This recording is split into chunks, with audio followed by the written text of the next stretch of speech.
Good morning all of you.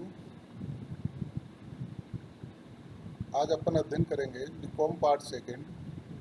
Subject अपना है business administration, व्यवसाय प्रशासन। Paper second principles of management. Paper का नाम प्रिंसिपल्स ऑफ मैनेजमेंट है और आज अपना टॉपिक भी इसी से संबंधित है, प्रबंध के सिद्धांत। वैसे जनरल वे में अपन जानते हैं कि प्रबंध के सिद्धांतों का प्रतिपादन परंपरागत प्रबंध के जन्मदाता हेनरी फेयोल ने किया था और उसके 14 सिद्धांत आज भी ज्यों के त्यों अपन अध्ययन करते हैं। इसके अलावा समय समय पर कुछ और सिद्धांतों का भी प्रतिपादन हुआ था, उनकी चर्चा अपन बाद में करेंगे। पहले अपन आज प्रबंध के सिद्धांतों का अर्थ एवं उनकी प्रकृति के बारे में चर्चा करेंगे। तो उससे पहले सरल एवं सामान्य शब्दों में प्रबंध के सिद्धांत या केवल सिद्धांत का अर्थ अपन जानकारी में लेते हैं।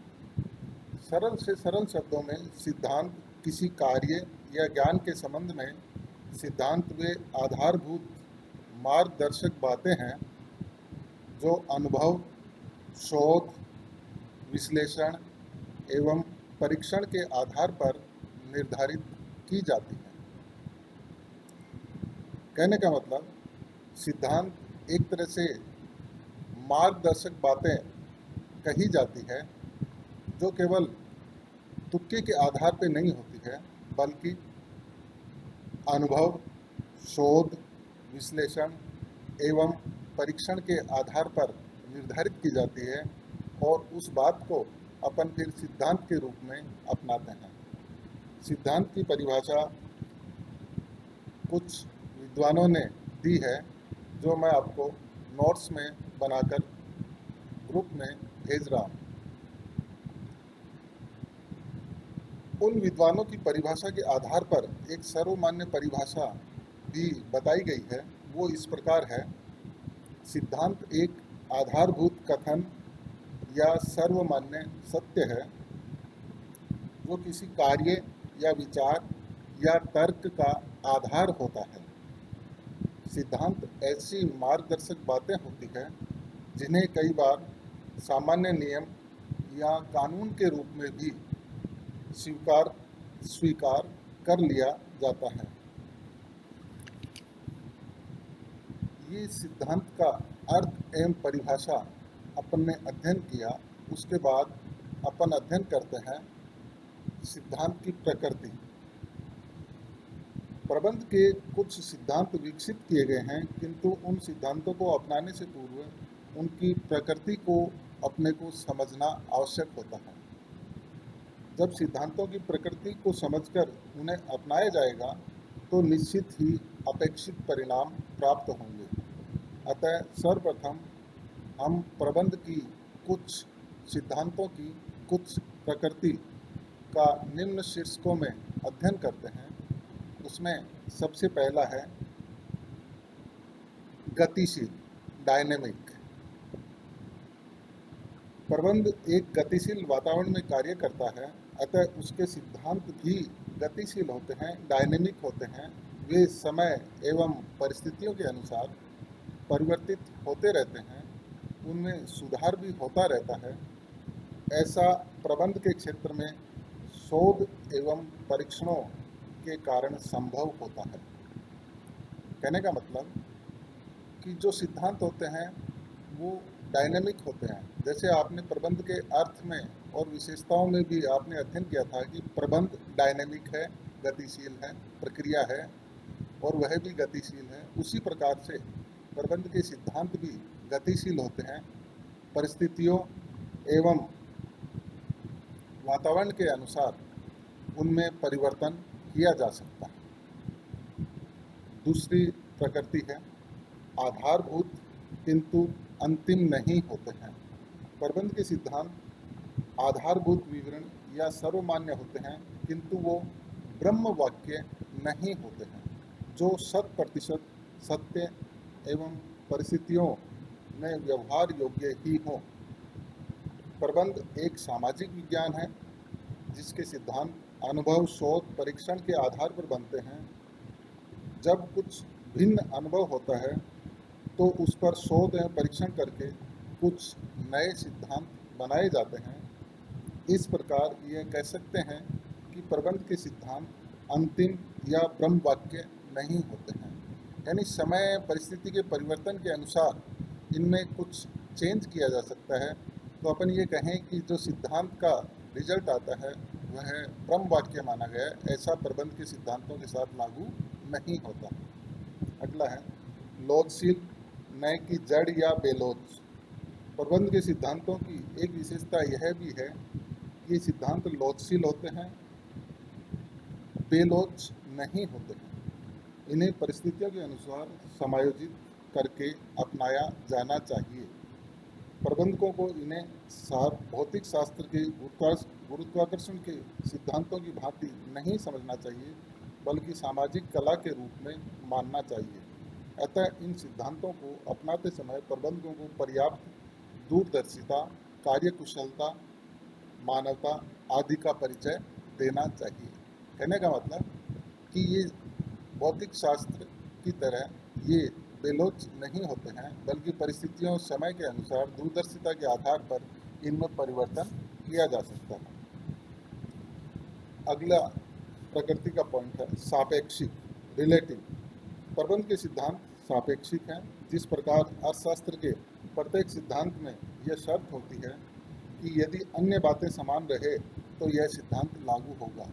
जिस प्रकार अपन अर्थशास्त्र में भी कहते हैं, इकोनॉमिक्स में भी कहते हैं, कोई भी सिद्धांत अपनाते हैं तो ये बात कहते हैं कि अन्य बातें समान रही तो यह सिद्धांत लागू होगा। उसी प्रकार प्रबंध के सिद्धांतों में भी यह बात लागू होती है कि अगर परिस्थितियाँ या वातावरण समान रूप से लागू होते हैं तो ये सिद्धांत उसी रूप में लागू होगा। अगर परिस्थितियाँ या वातावरण में चेंज होता है तो उसमें कुछ परिवर्तन करके इन्हें लागू किया जा सकता है। अगला पांचवा प्रबंध की सिद्धांत की प्रकृति का पॉइंट है अपूर्ण अथवा अयथार्थ सिद्धांत। प्रबंध के सिद्धांत अपूर्ण या अयथार्थ हैं, जो सदैव 100% खरे नहीं उतरते हैं। कई बार परिस्थितियां समान हो तो दो विभिन्न समयों पर प्रबंध के उन्हीं सिद्धांतों के परिणाम भिन्न भिन्न हो सकते हैं। कहने का मतलब जो सिद्धांत अपन एक जगह लागू करते हैं उसके जो परिणाम होते हैं वो ज़रूरी नहीं है कि दूसरी जगह पर भी समान रूप से परिणाम आपको प्रदान करें। जिस प्रकार अपन उदाहरण के रूप में कह सकते हैं कि जैसे मान लीजिए प्रबंध के सिद्धांत के उदाहरण के रूप में अपन बताएं, एक विज्ञापन को पहले महीने के पहले सप्ताह में देने से 10% विक्रय वृद्धि होती है, जबकि दूसरे महीने में पहले सप्ताह में उसी विज्ञापन को देने से 15 या 8% विक्रय वृद्धि ही होती है। तो ये परिस्थितियां या समय के अनुसार रिजल्ट देते हैं, परिणाम देते हैं। अगला प्रकृति का पॉइंट है सार्वभौमिक होना। प्रबंध के सिद्धांतों की ये विशेषता होती है कि इन सिद्धांतों को सभी आकार प्रकार के संगठनों एवं संस्थानों में अपनाया जा सकता है। अर्थात दूसरे शब्दों में अपन ये कह सकते हैं कि इन सिद्धांतों को घरों, मंदिरों, गिरजाघरों, मस्जिदों, व्यावसायिक, शैक्षणिक, राजनीतिक सभी संगठनों के प्रबंध में अपनाया जा सकता है। इसके अतिरिक्त इन सिद्धांतों को सभी देशों में अपनाया जा सकता है। यानी ये सिद्धांत सार्वभौमिक एवं सर्वव्यापी होते हैं। जिस प्रकार प्रबंध की विशेषता में भी ये बात लागू होती है कि प्रबंध सार्वभौमिक एवं सर्वव्यापी होता है, उसी प्रकार प्रबंध के सिद्धांत भी सार्वभौमिक एवं सर्वव्यापी होते हैं। अगला पॉइंट है सिद्धांत नीतियों से भिन्न होते हैं। यानी जो पॉलिसी होती है उससे प्रिंसिपल्स भिन्न होते हैं, अलग होते हैं। सिद्धांत अनुभव, शोध एवं परीक्षण के आधार पर निर्धारित कार्यों एवं विचारों के लिए मार्गदर्शक बातें हैं, जबकि नीतियाँ किसी संस्था द्वारा निर्धारित वे मार्गदर्शक बातें हैं जिनके आधार पर संस्था में निर्णय लिए जाते हैं। नीतियाँ सिद्धांतों के आधार पर निर्धारित की जाती है। इस प्रकार सिद्धांत एवं नीतियों में आधारभूत अंतर होता है। सारांश के रूप में अपन इस पॉइंट में ये बात कह सकते हैं कि नीतियाँ सिद्धांतों के आधार पर निर्धारित होती है, यानी सिद्धांत जो होते हैं उनके आधार पर नीतियाँ बनती हैं, न कि नीतियों के आधार पर सिद्धांत। अगला पॉइंट है, सिद्धांत नियमों से भिन्न होते हैं। इस पॉइंट में भी अपन ये बात कह सकते हैं, सिद्धांत कार्यों एवं विचारों का मार्गदर्शन करते हैं, जबकि नियम कार्य को करने की रीति बताते हैं। नियम द्वारा बताई गई रीति का पालन न करने पर दंड भोगना पड़ता है, किंतु सिद्धांत को तोड़ने पर दंड की प्रत्यक्ष व्यवस्था नहीं होती है। तो इस पॉइंट में भी ये बात स्पष्ट होगी कि सिद्धांत नियमों से भिन्न होते हैं। रूल्स अलग चीज़ होती है और सिद्धांत अलग चीज़ होती है। अगला पॉइंट है, सिद्धांत प्रबंध कौशल से भिन्न है। अर्थात सिद्धांत प्रबंध के सिद्धांत एक आधारभूत सत्य है जिनके आधार पर कार्य एवं व्यवहार किया जाता है, जबकि प्रबंधकीय कौशल प्रबंधकीय ज्ञान के उपयोग की विधि है जो प्रबंधकीय कार्यों के लिए आधारभूत होता है। प्रबंधकीय सिद्धांतों को प्रबंधकीय व्यवहार में केवल मार्गदर्शक तत्वों के रूप में अपनाया जाता है। और लास्ट जो प्रबंध के सिद्धांतों की प्रकृति का पॉइंट है, मानव व्यवहार से प्रभावित।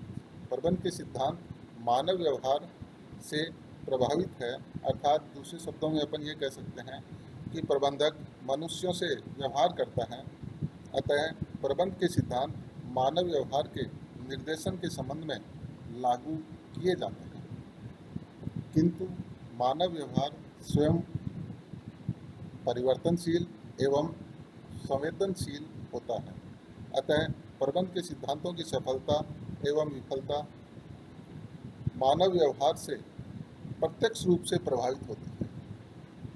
इस पॉइंट में सारांश के रूप में अपन ये कह सकते हैं कि प्रबंध कार्य जो होता है वह किससे संबंधित होता है? डायरेक्ट उसका संबंध किससे होता है?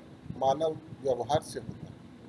अर्थात प्रबंध के सिद्धांतों की सफलता एवं विफलता मानव व्यवहार से प्रत्यक्ष रूप से प्रभावित होती है। क्यों? कि प्रबंध की क्रियाएं डायरेक्ट रूप से किससे जुड़ी होती है? मानव से जुड़ी होती है। तो मानव व्यवहार निश्चित रूप से इसमें महत्वपूर्ण माना जाता है कि प्रबंध के सिद्धांत की सफलता एवं विफलता मानव व्यवहार से जुड़ी हुई है।